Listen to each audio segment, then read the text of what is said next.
Hello students, how are you all? So welcome in the physics class. We have found the relation for the drift velocity of the free electrons, that we have found that Vd that is equal to minus E tau upon m. ये हमारे पास relation आया था. In the magnitude we have found that Vd that is equal to E tau upon m, where E is the charge of the electron, m is the mass of the electron, E is the magnitude of the electric field, and tau that is the average relaxation time of the electron. एक चीज और हम लोगों ने यहाँ से करनी है. हमें पता है कि that this E that is equal to V by L, so we can also write down this one, that is Vd that is equal to E V upon L. मैं इसको ऐसे लिख देता हूँ, tau upon this one is m. तो ये भी हमारे पास एक रिलेशन आता है. ठीक है. One more thing we have found, that is the mobility of the current carriers, that is mu, that is equal to magnitude, ratio of the magnitude of the drift velocity and the electric field intensity.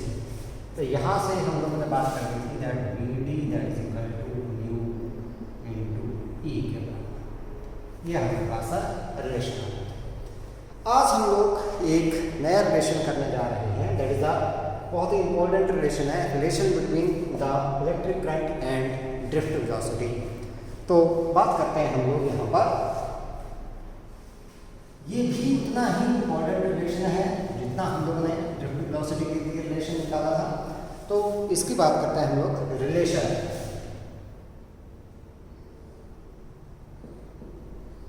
Between drift velocity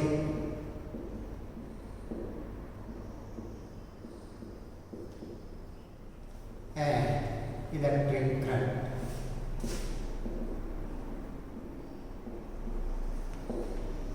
That's one relation.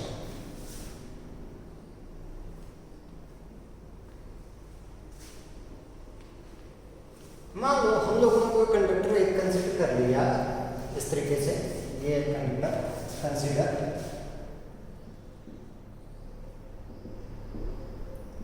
Conductor of length L and uniform area of cross section.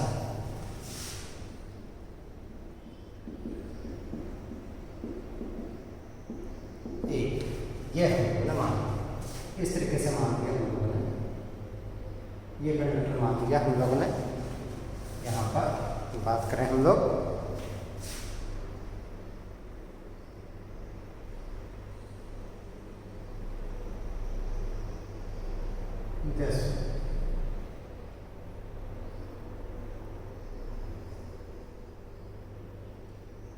This is a conductor.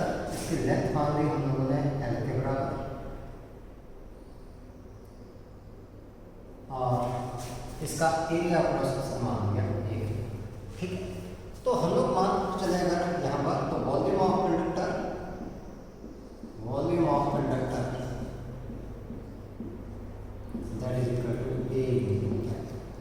Area length के बराबर हमारे पास आ. ठीक है. अगर मान लो आपके पास से n is the number density of free electrons, number density of free electrons, that is the number of free electrons per unit volume in the conductor. ये क्या हो गया आपके पास, number of free electrons per unit volume in conductor. So the total number of free electrons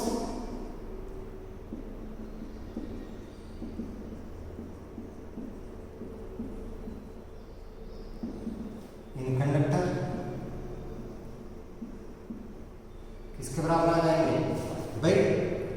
L हम लोग number density मानी और volume से मल्टीप्लाई कर देंगे, that is N E L.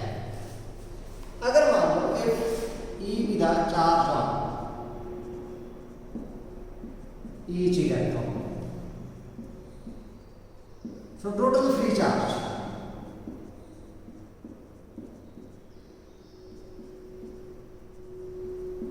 in the conductor, जितने फ्री इलेक्ट्रॉन्स है उतना ही आएगा फ्री चार्ज आपके पास। तो फ्री इलेक्ट्रॉन्स कितने हैं, NaR, तो उसको E से मल्टीप्लाई कर दिया हम लोगों ने, एक इलेक्ट्रॉन के ऊपर ही चार्ज है, तो ये Q मैंने मान लिया Q that is equal to ENEN, give it number 1। मान लो हमने क्या किया, यहाँ से पोटेंशियल डिफरेंस V अप्लाई कर दिया, ऐसे ये बैटरी से इसको जोड़ दिया, बैटरी से जोड़ दिया, ये पॉजिटिव एंड है, ये नेगेटिव आ गया आपके पास। तो करंट फ्लो करेगा कहाँ से, from positive terminal to the negative terminal, इस साइड को। इसका मतलब आपके पास जो इलेक्ट्रॉन है, यहाँ पर इलेक्ट्रॉन, उसमें ड्रिफ्ट वेलोसिटी आएगी अपोजिट, इस साइड VD, इस साइड। और इलेक्ट्रिक फील्ड जो है वो प्रोड्यूस होगी कहाँ से, that is from positive to negative direction, इस डायरेक्शन में इलेक्ट्रिक फील्ड जो है वो develop. So the electric field current, मान लो आपके पास let V be the potential difference applied across the ends of the conductor, ends of a conductor, ये करते हैं हम लोग। तो electric field, therefore the magnitude of electric field set up in the conductor। अब कंडक्टर में कितनी electric field setup होगी, that is equal to V/L, हमने किया था dV/dI, तो मतलब V is the potential difference, आप दोनों के बीच के जो सेपरेशन है एंड्स की, वो किसके बराबर है, L के बराबर है, तो that is equal to E is equal to V/L, ठीक है।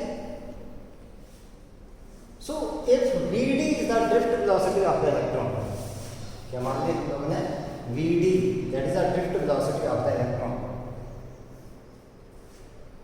if VD is the drift velocity of the electron, then time taken by electron to cross the conductor, to cross the conductor, मतलब इतनी length को cross करने के लिए हमारे पास time that is equal to length upon speed, तो length upon this one is the speed, तो गिव इट नंबर 2, हो गया हमारे पास solve. Hence the current flowing in the conductor, so the current in the conductor, current in the conductor I is equal to charge per unit time, using 1 and 2 in this relation, हमारे पास क्या आ गया, I is equal to Q किसके बराबर होता है, EL upon T देखें तो L अपॉन VD, L से L कैंसिल आउट, VD ऊपर आ जाएगा, तो मेरे पास आ गया I is equal to ANE, मैंने ये ऐसे लिख लिया ANE और ये VD, this one is the relation between the current and the drift velocity, let this one is the number 3। तो ये रिलेशन आपके पास आ गया किसके बीच में, that is the current and the drift velocity. ये रिलेशन ध्यान में रखना आप लोग, I is equal to ANE VD, where A is the area of cross section of the conductor, N is the number density of the free electrons, E is the charge on the electron, and VD that is the drift velocity of the electrons, ठीक है। अब मैं इसको दूसरी form में लिखता हूँ, चलो इसको अनदर फॉर्म में लिख देते हैं, ये समझ में आ गया, इसको ध्यान से करना है और सिंपल सा आर्टिकल है, पहले टोटल चार्ज निकाला, फिर हम लोग ने क्या निकाल दिया, टाइम निकाल दिया, किसके लिए, to cross the length of the conductor और उसके बाद करंट की स्टेटमेंट लगा दी, I is equal to Q by T के बराबर हम लोगों ने इसको कर लिया। अब देखते हैं हम लोग यहाँ से, अगर मान लो हमारे पास ये हम लोगों ने रिलेशन किया इसके बराबर, दैट इज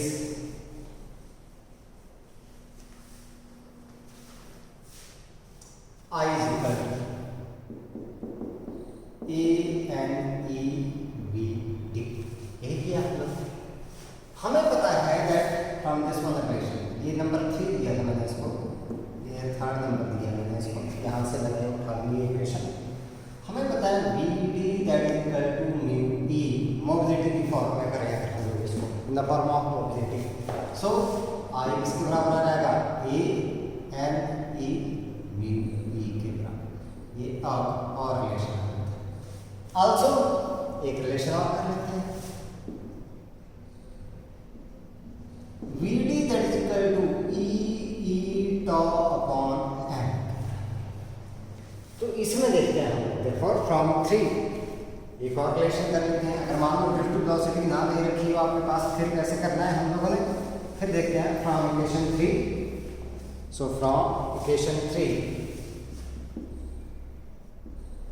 फ्रॉम इक्वेशन 3 हम लोग देखते हैं that I is equal to A N E tau upon M. So I is equal to A N E square E tau upon M. This one is the new equation of the current. ठीक है, यहाँ पर we D की form में नहीं है आपके पास ये, तो ये नया रिलेशन आ जाता है आपके पास। ठीक है, अब एक क्वेश्चन अराइज होता है हमारे पास कि हमने बात की कि भाई करंट हमारे पास ड्रिफ्ट वेलोसिटी के साथ रिलेटेड है इस तरीके से, कैसे, ये I is equal to A N E V D. ठीक है, हमें पता है कि that the drift velocity of the electron that is very small, तो drift velocity V D that is equal to almost 10⁻⁴ metre per second. ये पिछले lecture में हम लोगों ने बात की थी, बहुत कम।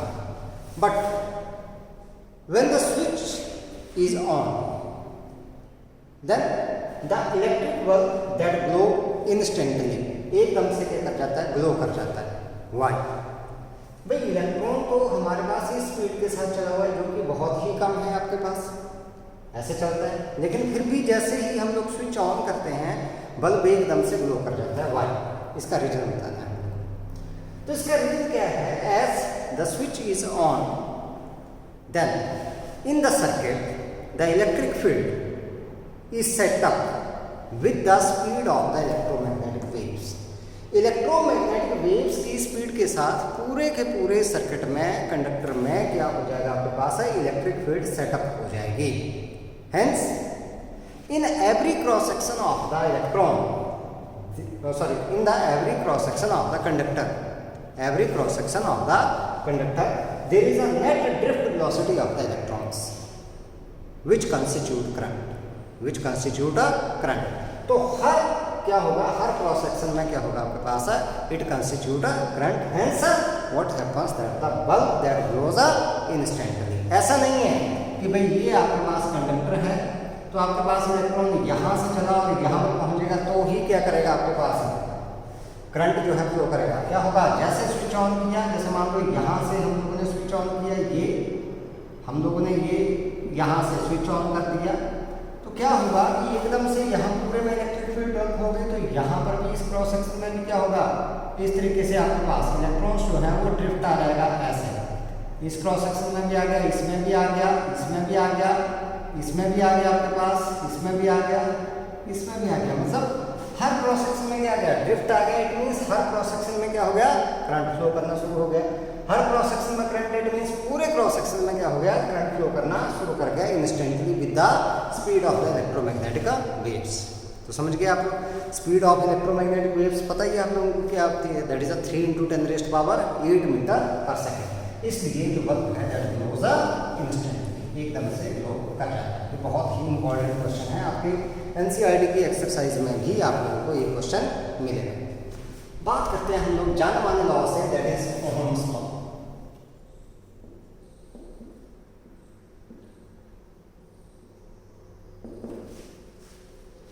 ओहम्स लॉ क्या बोलता है आपके पास, देखो आप लोगों ने किया था 10th क्लास में, जिसमें आप लोगों ने सिंपली बोल दिया था कि that at constant temperature the current flowing through any cross section of the conductor is directly proportional to the potential difference applied across the ends of the conductor.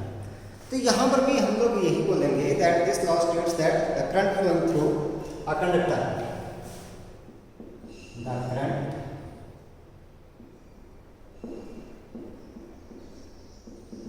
flowing through a conductor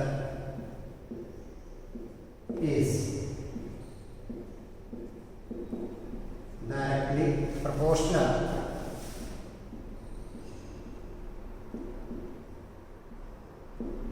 to the potential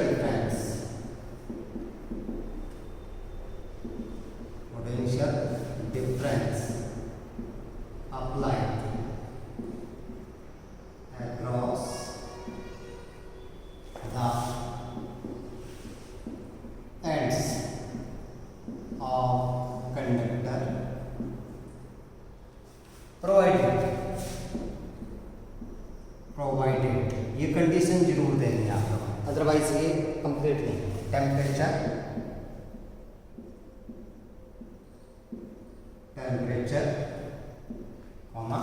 mechanical strain,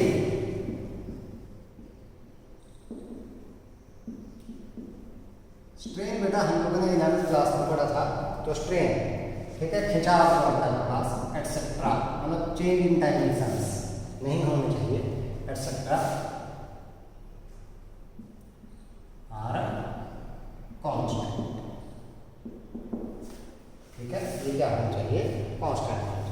So under the physical conditions such as your temperature and mechanical strain, the current flowing through a conductor is directly proportional to the potential difference applied across the ends of the conductor. It means जितना ज़्यादा potential difference apply करेंगे उतना ही ज़्यादा आपके पास क्या करेगा, current flow करेगा। So that I that V is directly proportional to V, और मैं लिख सकता हूँ V that V is directly proportional to I। तो जितना ज़्यादा potential difference होगा उतना ज़्यादा क्या होगा, current होगा हमारे पास। तो मैं यहाँ से साइन ऑफ प्रोपोर्शनलिटी हटाऊंगा तो कांस्टेंट रखूंगा, कांस्टेंट यहाँ पर आ गया आपके पास है R, where R is known as electrical resistance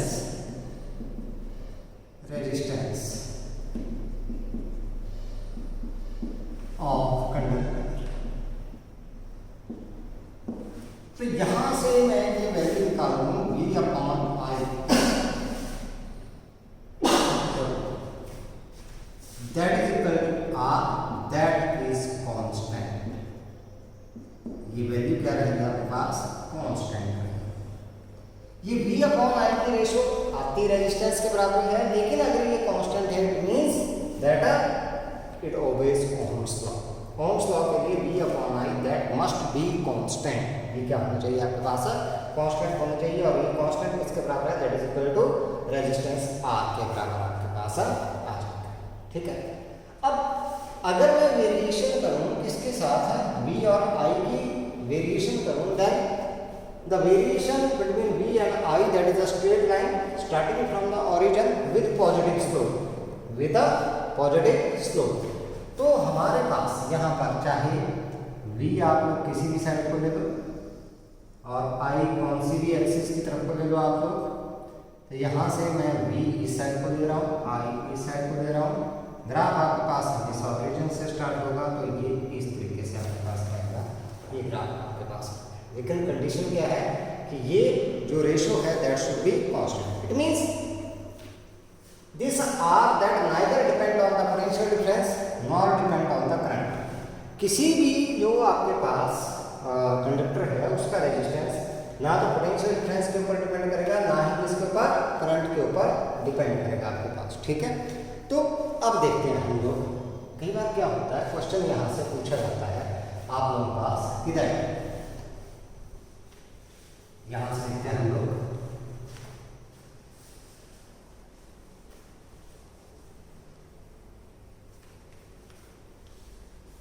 VI graph for two conductors. VI graph for two conductors A and B is as shown in the figure.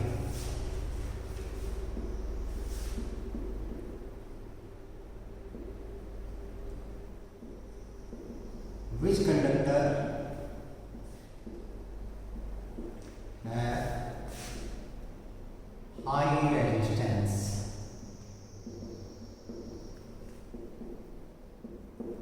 Justify करा अपना आंसर आपने जस्टिफाई।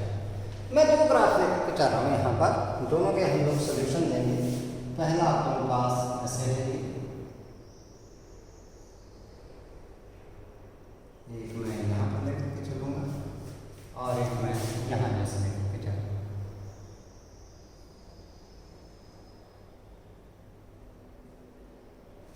यहाँ पर को मैंने V दे दिया इस side को, I दे दिया इस साइड को। This is the graph A B। यहाँ पर मैंने पैरामीटर चेंज कर दिए ऐसे। This is A, this one is B, ऐसे। ठीक है। पहले में देखें अगर हम लोग यहाँ पर सोल्यूशन की बात करते हैं, पहले में बात करते हैं, ठीक है। Slope of graph that is equal to B upon I। ये आई tan ऑफ थीटा थी, that is B upon I, that is equal to R। It means slope that is equal to R means R that is equal to slope. तो इसका मतलब जिसकी slope ज्यादा होगी उसका रेजिस्टेंस भी क्या होगा, ज्यादा होगा। So the slope of A is greater than slope of B, therefore resistance of A is greater than resistance of B, means A have high resistance। सीधी सी बात। सेकंड में देखते हैं, इसमें देखते हैं दूसरा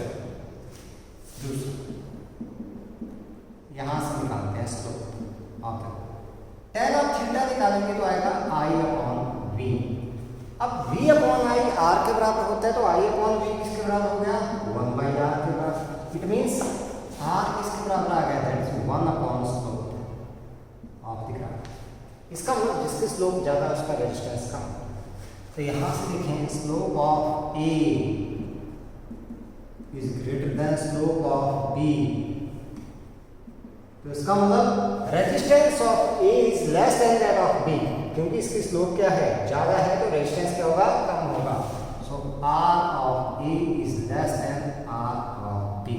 resistance of A is less than that of resistance of B, so therefore B है high resistance.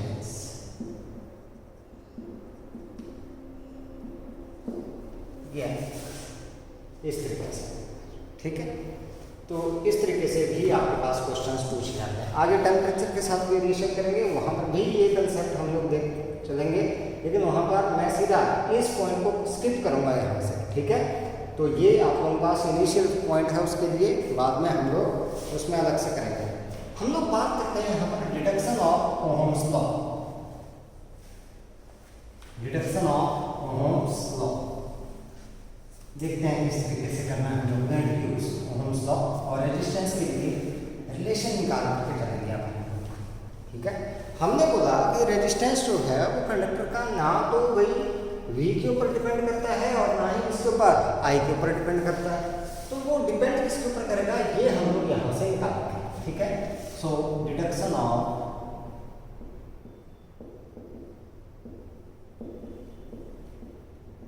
Ohm's law.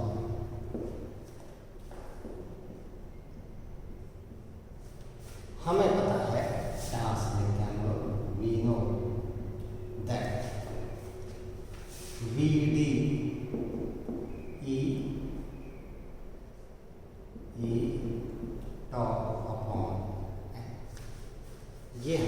पता है, ठीक है।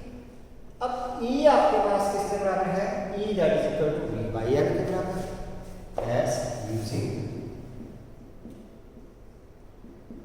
E is equal to V by L।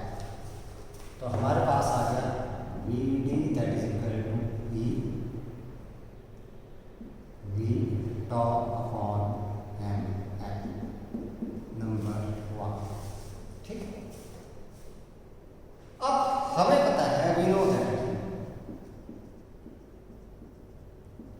I is equal to A and E VD. So using one,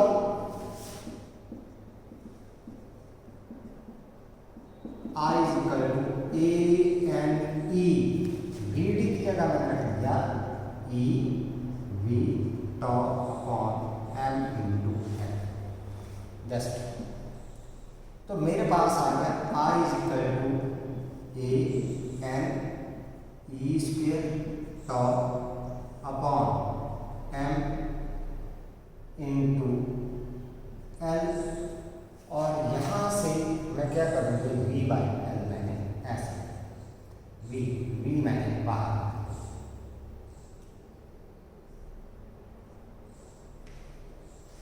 तो मैं यहाँ से निकालूँ V by L, V by I, so V upon I is equal to, ये दूसरी side जाएगा तो आपके पास आ गया M L upon N E square top into E। अब ये सारा का सारा देखें हम लोग, M is constant,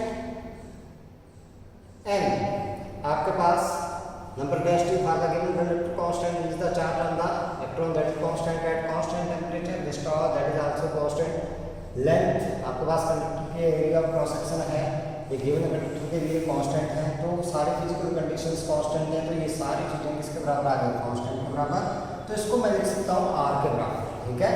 so this one that is V upon I, V upon I that is equal to R that is constant, which is Ohm's law,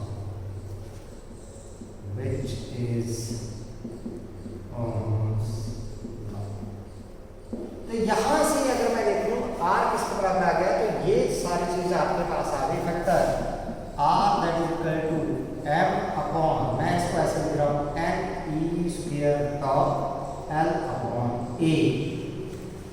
तो resistance आपके पास एक तो लेंथ के ऊपर डिपेंड कर गया, दूसरा एरिया ऑफ क्रॉस सेक्शन मतलब डायमेंशंस के ऊपर डिपेंड कर गया, तीसरी बात नेचर ऑफ मटेरियल, एंड जो है number density of the current carriers है that depend on the nature of the material, और चौथा आपके पास ये रिलैक्सेशन टाइम है that depend on the temperature, it means it depend on the temperature of the conductor, उसके ऊपर आपके पास डिपेंड करेगा। तो यहाँ से आपके पास ये वैल्यू निकल गई इसकी रेजिस्टेंस की, जिसको आप लोगों ने ध्यान में रखना है ऐसे, ठीक है। M L upon N E square tau A, tau is the average relaxation time of the current carriers और फ्री इलेक्ट्रॉन्स, ठीक है बेटा। तो इस तरीके से आप लोग इसको याद रखेंगे। अब बात करते हैं हम लोग इस रेजिस्टेंस की ही बात चलते हैं कि इलेक्ट्रिकल रेजिस्टेंस होता क्या है हमारे पास। Electrical resistance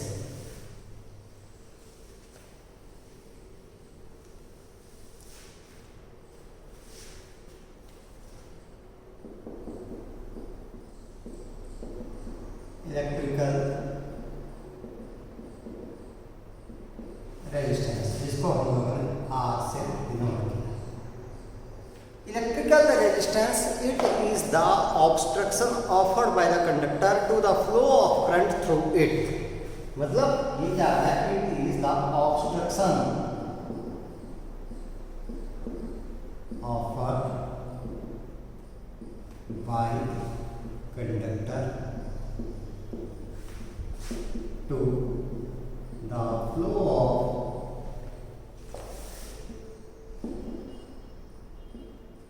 current through it, इसके थ्रू जो करंट फ्लो करेगा उसके लिए जो अपोजिशन या ऑब्स्ट्रक्शन बाधा जो आएगी, जो ऑफर की गई, उसी को क्या बोल दिया हम लोगों ने, that is known as a resistance. तो it is also defined as It is the ratio of potential difference applied to the ends of conductor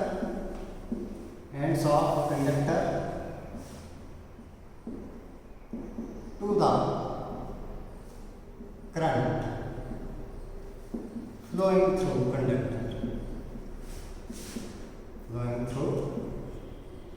conductor.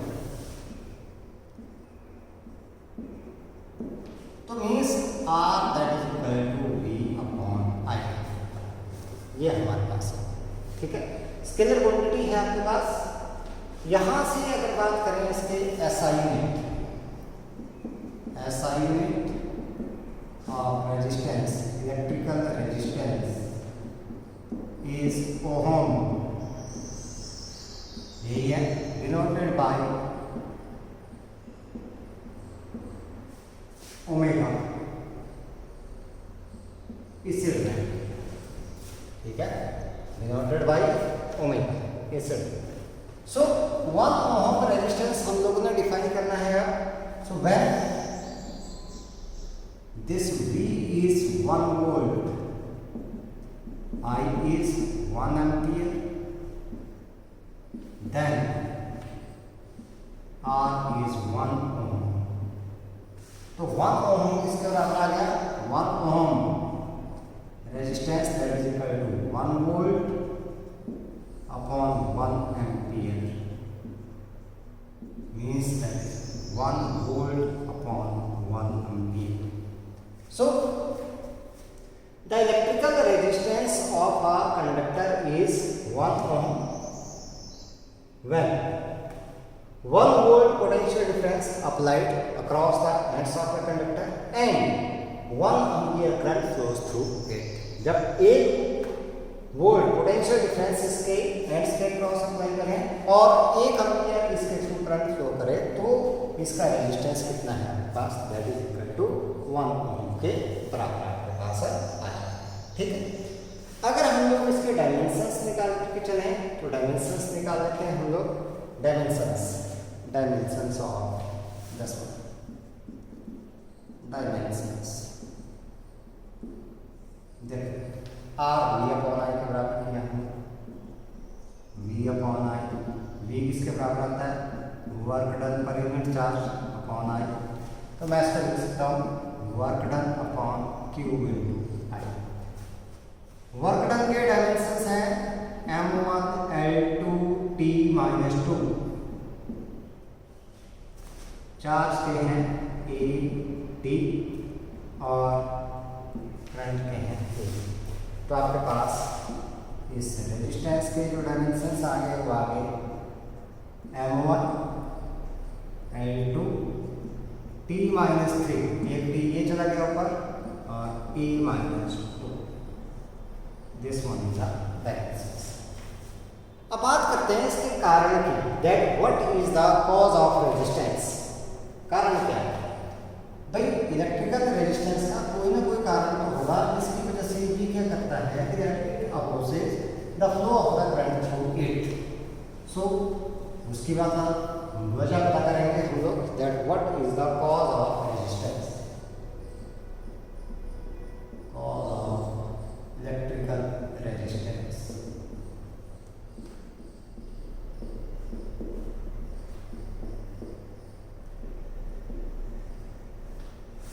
देखते हैं हम लोग क्या होता है हमारे पास, that when the potential difference is applied across the ends of the conductor, the free electrons these are accelerated towards the positive end and these acquire the velocity other than the thermal velocity. Due to this, these collide with the atom or ions of the conductor, hence their motion is opposed. इनका motion क्या होगा, opposed. ठीक है, so this is only the cause of the resistance. ठीक है, यही आपके पास क्या जाता है, कॉज ऑफ द रेजिस्टेंस। मतलब जो मोशन है वो किसकी वजह से अपोज हो रहा है, due to the collision with the atom और ions of the conductor. Hence what happens that there is a opposition आ गई आपके पास फ्लो ऑफ द इलेक्ट्रॉन मतलब flow of the current carriers. जब फ्लो ऑफ करंट कैरियर के लिए opposition आ गई, it means that there is a opposition to the current, so hence we can say that there is a resistance. ठीक है, तो यही आपके पास क्या आ गया, रेजिस्टेंस। बात करते हैं हम लोग इलेक्ट्रिकल रजिस्टिविटी और स्पेसिफिक रेजिस्टेंस। रजिस्टिविटी का ही नाम है स्पेसिफिक रेजिस्टेंस। स्पेसिफिक रेजिस्टेंस होता है किसी भी मटेरियल का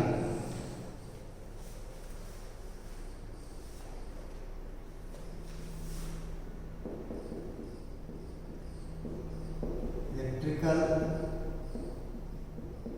रेजिस्टिविटी और स्पेसिफिक रेजिस्टेंस। ठीक है, स्पेसिफिक रेजिस्टेंस।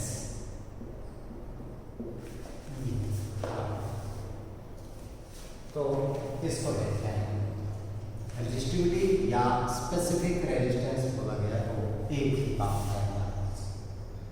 हमें पता है कि resistance R equal to ML upon NE square tau upon A, मतलब the resistance of the conductor depends on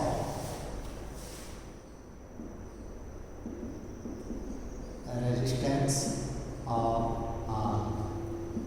conductor depends on. देखते हैं हम लोग किसके ऊपर डिपेंड करेगा आपके पास। पहली बात आपके पास length of conductor, length of conductor कैसे, R varies directly as length, means more is the length of the conductor, more is the resistance. It means for the given material of the conductor, longer is the conductor, high is the resistance of the conductor. ठीक है, दूसरी बात R varies inversely as area of cross section, मतलब second one हम लोग ऐसा बोल सकते हैं that area of cross section, इस तरीके से बोल सकते हैं area of cross section of conductor, means कैसे वेरी करता है इसके साथ, inverse. So larger is the area of cross section, smaller is the resistance, means thicker is the wire, small is the resistance, thin is the wire, higher is the resistance. Wire thick होगी तो आपके पास resistance कम होगा और thin होगी तो resistance क्या होगा, ज़्यादा होगा आपके पास। ठीक है, अब तीसरा आपके पास ये N, that is the number density of the free electrons of the current carriers, that depend on the nature of the material of conductor. It means the resistance that depend on nature of material of conductor. It means देखो आपके पास अगर दो wire दे रखी हैं, आपके पास एक copper की है एक एल्यूमिनियम की है, दोनों की लेंथ बराबर है, थिकनेस बराबर है, तो आपके पास क्या करते हैं, दीज ऑफर डिफरेंट रेजिस्टेंस। क्यों, क्योंकि इनका नेचर जो है मटेरियल का क्या हो गया, डिफरेंट हो गया। It means that the resistance that also depend on the nature of material of the conductor. Copper जो है कम रेजिस्टेंस ऑफर करेगा और एल्यूमिनियम जो है वो ज़्यादा। ठीक है, अब बात करते हैं last one for relaxation time. Relaxation time that depend on the temperature, ये किसके ऊपर डिपेंड करता है, टेम्परेचर के ऊपर। It means the resistance that also depend on the temperature, temperature of conductor. हम लोग रेजिस्टेंस की वेरिएशन करेंगे बाद में टेम्परेचर के साथ, इसलिए मैं अभी इसको ज़्यादा नहीं लिखना चाहता। तो मैं अगर बात करूं from equation 1 and 2, from equation 1 आपके पास R, that is directly proportional to length, inversely proportional to area of cross section. So sign of proportionality अगर मैंने हटाना है, I have to put some constant. Constant is rho L upon A. Here this rho is known as, ये जो rho है आपके पास, rho जो आपके पास आ गई, this rho is known as specific resistance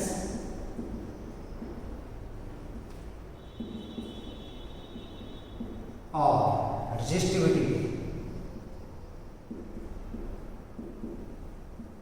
of the material of conductor. इसी को क्या बोलते हैं? स्पेसिफिक रेजिस्टेंस और resistivity of the material of the conductor. तो यहाँ से देखते हैं हम, ये बहुत ही इंपॉर्टेंट रिलेशन आ गया, R is equal to rho L upon A. तो हम लोग रेजिस्टिविटी यहाँ से डिफाइन करेंगे जब आपके पास क्या आ जाए, that when this L is equal to unity, A that is also unity, A भी आपके पास क्या आ गई, unity आ गई, then this rho that is equal to R. कई बार पूछा जाता है that define specific resistance और resistivity, तो यहां से डिफाइन करते हैं हम लोग. अब देखते हैं, specific resistance of a material is equal to the resistance offered by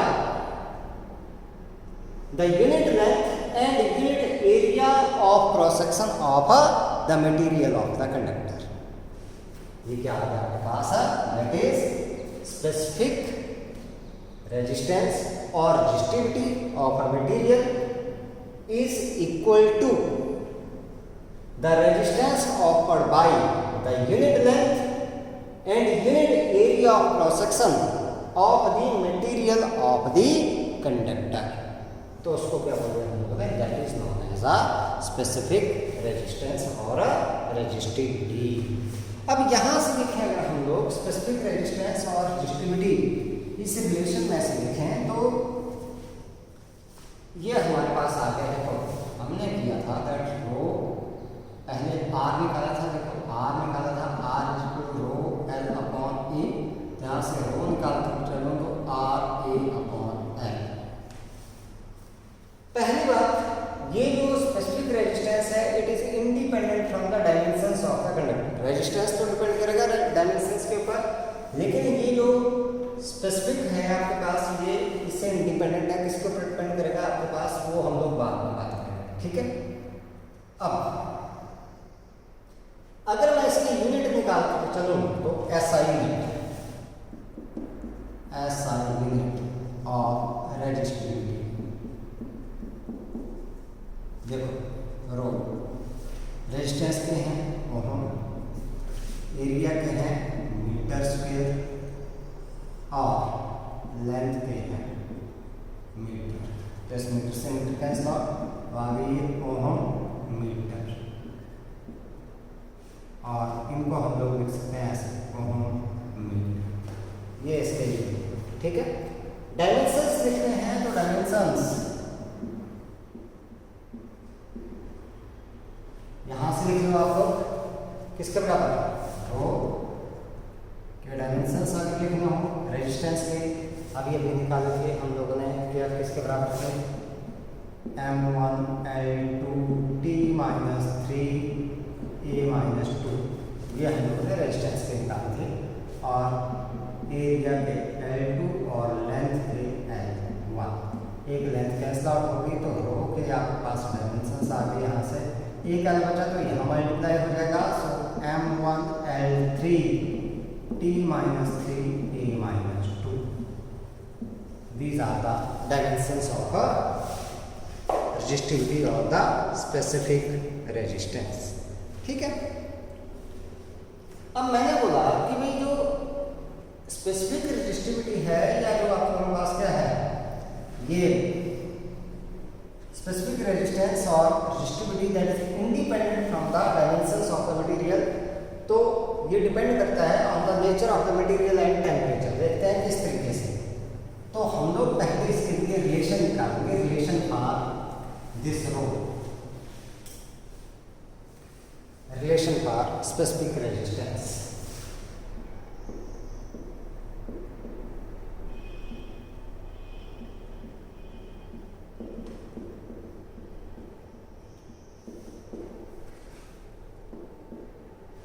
देखो हमने बात की that R equal to rho L upon A, number 1, ठीक। But we know that R equal to M upon N E square tau L by A, number 2। इन दोनों को compare करेंगे तो आर यहाँ पर रो एल बाई ए के बराबर, आर एल बाई ए, और ये पूरा इसके बराबर। इसका मतलब ये पूरा वेक्टर किसके बराबर आ रहा है आपके पास? रो के बराबर आ रहा है। So from 1 and 2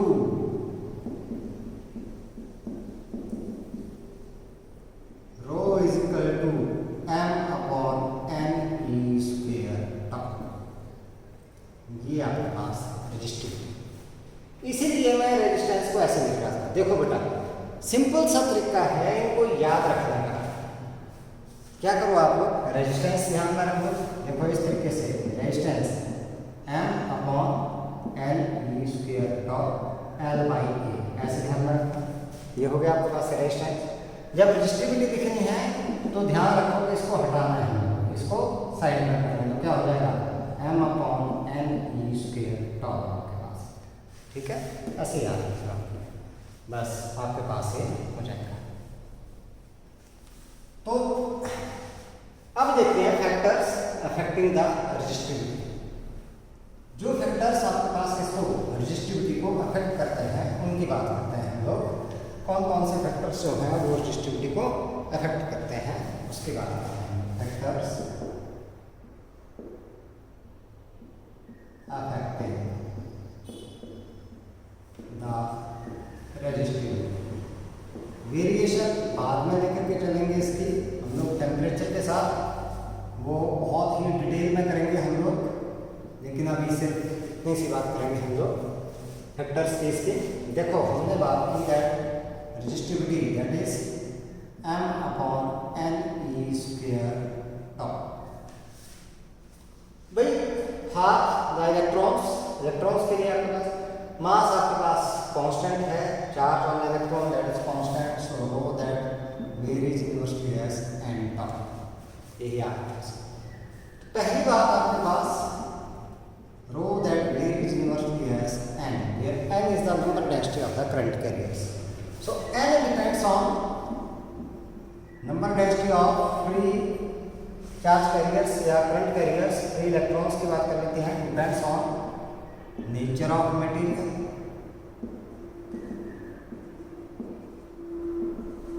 therefore the resistivity that depend on the nature of material of the conductor, ठीक है। दूसरी बात आपके पास this row that varies inversely as relaxation time। अब ये जो relaxation time है ये डिपेंड करता है, it depends on temperature, इसके ऊपर डिपेंड करेगा, टेम्परेचर के ऊपर डिपेंड करेगा। तो इसका मतलब आपके पास क्या होगा कि that the resistivity or the specific resistance that also depend on the temperature of the material, उसके ऊपर भी आपके पास क्या करेगा, डिपेंड करेगा। तो थ्योरी पार्ट आज के लिए इतना ही है। अब हम लोग कुछ क्वेश्चंस सीखेंगे यहाँ से। क्वेश्चंस की बात करते हैं हम लोग।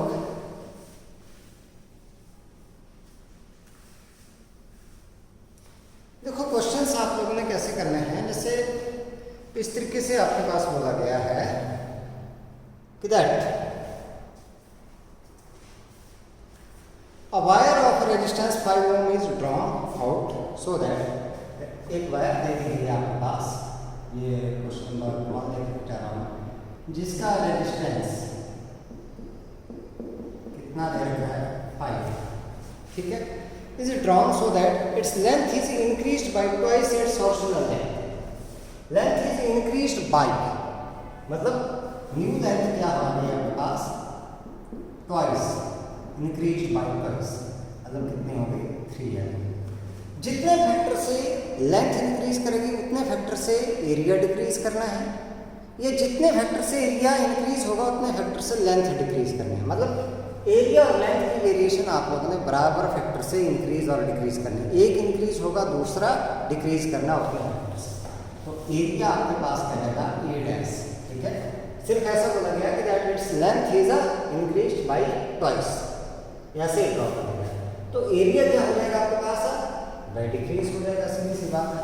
लेंथ आपके पास न्यू लेंथ आ गई है 3L, तो एरिया क्या जाएगा that is equal to A by 3।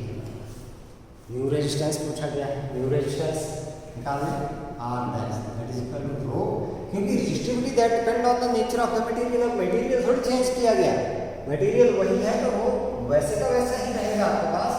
That is new length कितने आ गई 3L और न्यू एरिया आ गया ए बाई 3।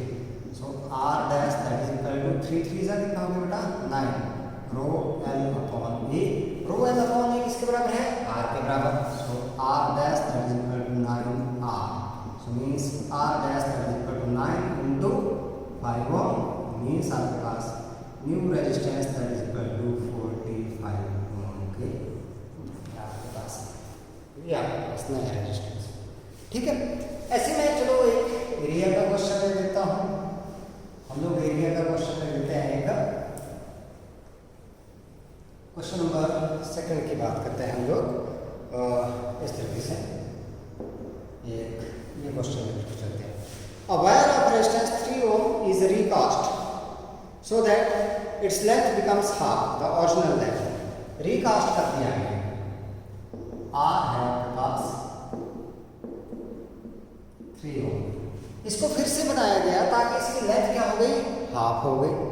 फिर से बनाया गया, इसको रिकास्ट किया गया, मतलब मटेरियल वही रखा गया, तो मतलब लेंथ आधी कर दी गई। तो अब न्यू लेंथ आपके पास आ गई L बाई 2। तो इसका मतलब एरिया क्या आ गया आपके पास डबल हो जाएगा, मतलब थिकनेस क्या हो गई इसकी डबल हो गई। तो एरिया क्या हो गया आपके पास डबल हो गया आपके पास, ठीक है। सो हमने क्या करना है नया रेजिस्टेंस फाइंड आउट करना है। सो नया रेजिस्टेंस अगर हम लोग फाइंड आउट करेंगे तो चलो फाइंड आउट करते हैं। New resistance R dash that is equal to इसके बराबर rho L by 2 upon 2a कितना, तो कितना जाएगा 1/4 rho L upon A. So this R dash that is equal to 1/4 of R. So R dash is equal to 1/4 और ये था 3 ohm. So R dash that is equal to 0.75 ohm के बराबर, ठीक है। ये इस तरीके के क्वेश्चन 10th क्लास में आप लोगों ने कर रखा है ये सारा क्वेश्चन। हम बात करते हैं थोड़ा सा अलग तरह का क्वेश्चन जो हम लोगों ने यहाँ पर करना है। जब परसेंटेज इंक्रीज दे रखी हो लेंथ में या डिक्रीज दे रखी हो, बहुत कम परसेंटेज इंक्रीज और डिक्रीज है, तो हम लोगों ने परसेंटेज इंक्रीज और चेंज निकालना है रेजिस्टेंस में। इसमें बोला गया है copper wire is stretched to make it 0.2% longer. 0.2% longer कर दिया किसी वायर। हमने फाइंड आउट करना है that find the percentage change in the resistance. क्या फाइंड आउट करना है percentage change in the resistance. इसको किस तरीके से करना है फार्मूला डिराइव करते हैं हम लोग, ठीक है। मान लो बस late L be the length and A be the area of cross section।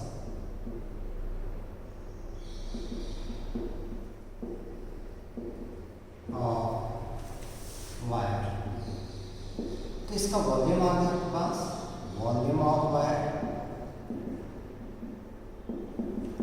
A × L। अगर मान लो आपके पास सिर्फ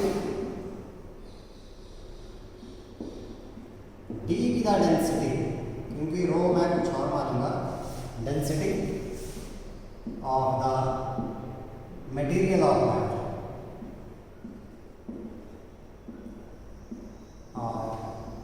wire.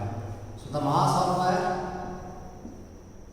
mass of the wire M is equal to volume into density AL into D। तो यहाँ से मैं एरिया निकाल रहा हूँ। इक्वल टू किसके बराबर आ जाएगा बेटा, that is m upon l into, बस मेरा काम। अब देखते हैं हम लोग, देखो resistance R equal rho L upon A, ठीक, ए की वैल्यू मैं यहाँ से रखूँगा तो मेरे पास आ जाएगी इसके बराबर that is rho L upon A M upon L into D. ये एल ऊपर रहेगा तो आपके पास में कितना हो जाएगा, आर इज इक्वल टू किसके बराबर आ गया आपके पास बेटा, that is rho D upon M into L square. देखो rho that is specific resistance of the material, material that is constant, density that remains constant, mass that remains constant, और सारा का सारा कांस्टेंट है तो मैं इसको लिख दूं आर इज इक्वल टू के L square, that will be number 1। अब क्योंकि लेंथ चेंज हो रही है तो लेंथ को चेंज किया हम लोगों ने simply, so differentiating both side with respect to length,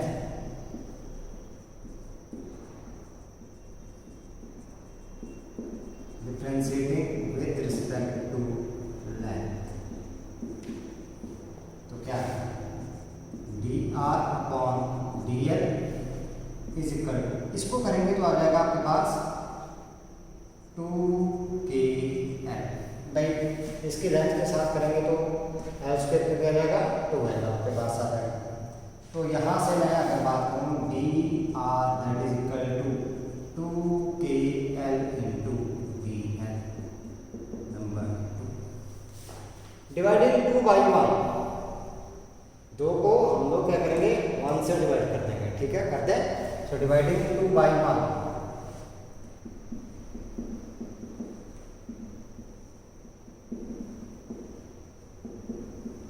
कर दो डिवाइड,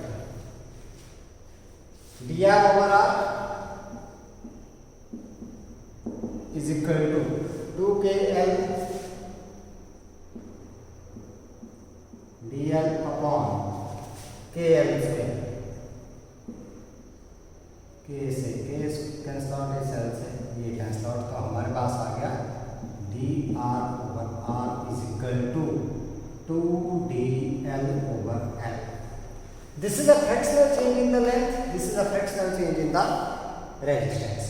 So percentage change की बात करें, so d r over r into 100 that is equal to 2 d l upon l into 100। तो ये दे रखा है हमारे पास कितना 2% इंक्रीज है, मतलब प्लस में है तो हमारे पास रेजिस्टेंस इंक्रीज होगा, तो इसकी वैल्यू दे रखी है कितनी 0.2%। So as D L upon L into 100 that is given 2%, 0.2%, बहुत कम है। जब इस तरीके से दे रखी हो पॉइंट्स में दे रखी हो percent, so therefore resistance increases, so percentage increase in resistance. आप लोगों को ये फार्मूला ध्यान में रखना है, यदि एग्जाम में आएगा क्वेश्चन तो ऐसे कर सकते हैं आप लोग, यहाँ से डायरेक्ट फार्मूला भी लगा सकते हो, D R over R is equal to 2 D L over L के बराबर। So this one that is D R over R into 100 that is 2 into 0.2% that is equal to 0.4%। इतना रेजिस्टेंस आपके पास क्या हो जाएगा, इंक्रीज हो जाएगा। बस ये क्वेश्चन आपके पास है। तो अब बात करते हैं, कुछ क्वेश्चंस हैं आपके पास ड्रिफ्ट वेलोसिटी से रिलेटेड, ठीक है, उसकी बात करते हैं। क्वेश्चन नंबर 4 की बात कर रहा हूँ मैं यहाँ पर।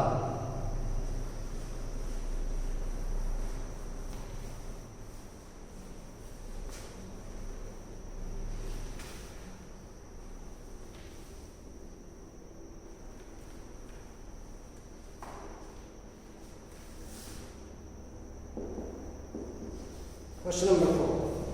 A conductor of length is connected to a DC source of potential V.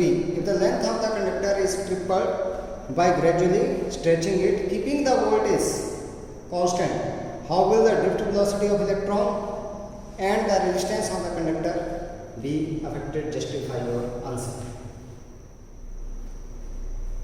Length को ट्रिपल किया गया है, पोटेंशियल डिफरेंस जो है सेम रखा गया है। तो पहले बात करेंगे हम लोग कि ड्रिफ्ट वेलोसिटी के ऊपर क्या फर्क पड़ेगा। देखो ड्रिफ्ट वेलोसिटी वी डी हमने लिया था E tau upon M as E is equal to V by L. So drift velocity V D that is equal to E V tau upon M L. Now V is kept constant, so E is constant, temperature constant, M constant, so VD that varies inversely as L. So when L is triple,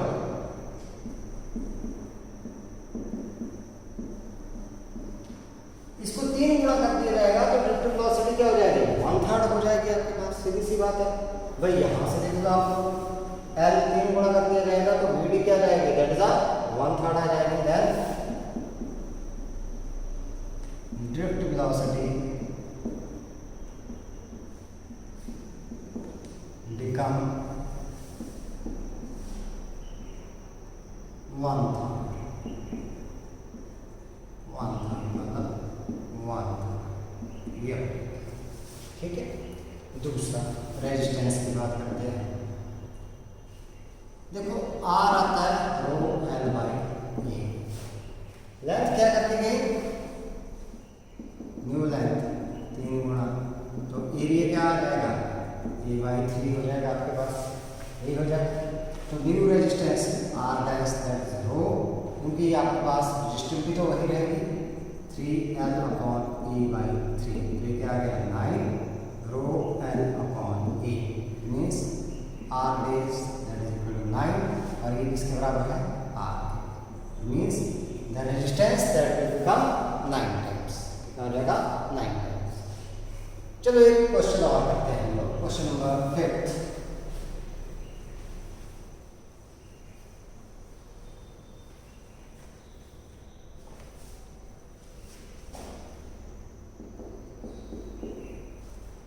इसमें बोला गया a potential difference V is applied across the ends of a copper wire of length L and diameter D। Length L दे रखी है और diameter D दे रखी है, potential difference V apply किया गया।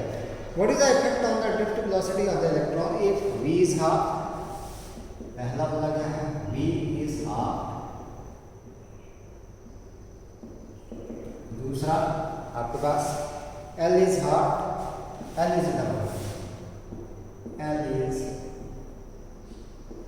double and third one D is diameter जो है आपके पास D is half, ठीक है। कोई कंडक्टर है जिसकी लेंथ L है, डायमीटर D है, उसके across potential difference V apply किया हम लोगों ने, ठीक है। What will be the effect on the drift velocity if V is half, L is double, D is half, ये अलग अलग किया है, ठीक है। तो सॉल्यूशन करते हैं हम लोग इसका। हमें पता है drift velocity VD that is equal to E tau upon M, या बोल सकते हैं that VD that is equal to E V tau upon M, and because this one that is the E that is equal to V by L, ठीक। सो मैं यहाँ से पहला case when V is half, देखो VD dash E V by 2 top upon ML plus simply आपके पास आ गया, तो क्या आ गया आपके पास, दैट इज 1 by 2, मैंने बाहर ले लिया ये E V tau upon ML, ये किसके बराबर है, इसको देखिए अगर हम लोग then it is equal to VD, तो that is equal to half of VD। It means drift velocity that is half. So drift velocity is half, ये भी half। दूसरा आपके पास L is double,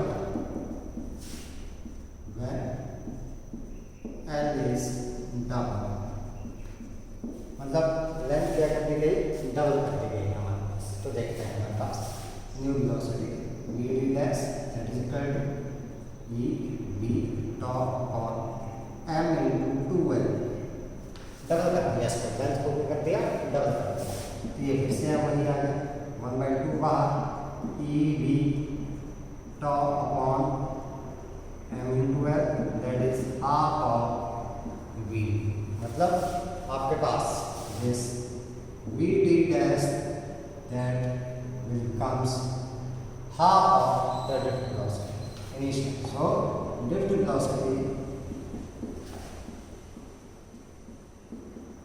is a half by half. ठीक है। तीसरा आपके पास diameter की बात की गई है, when diameter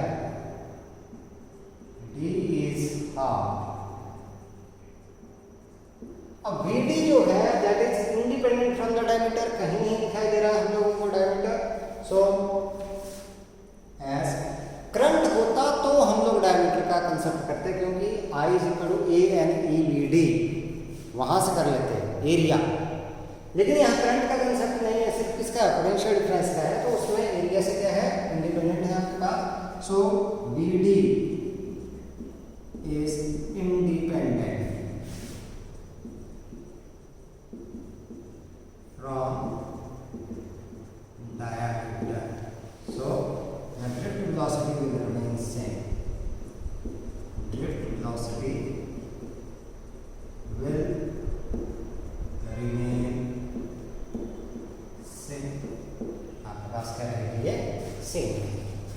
तो इस तरीके से आप लोगों ने बेटा कुछ क्वेश्चंस करने हैं, ठीक है।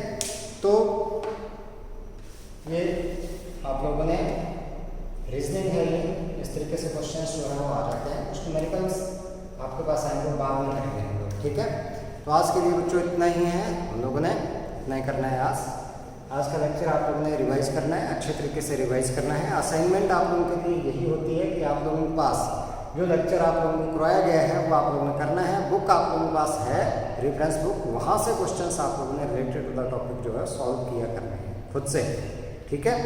और कंसेप्ट को आप लोग अच्छे तरीके से रिवाइज किया करो, ठीक है। So have a nice day.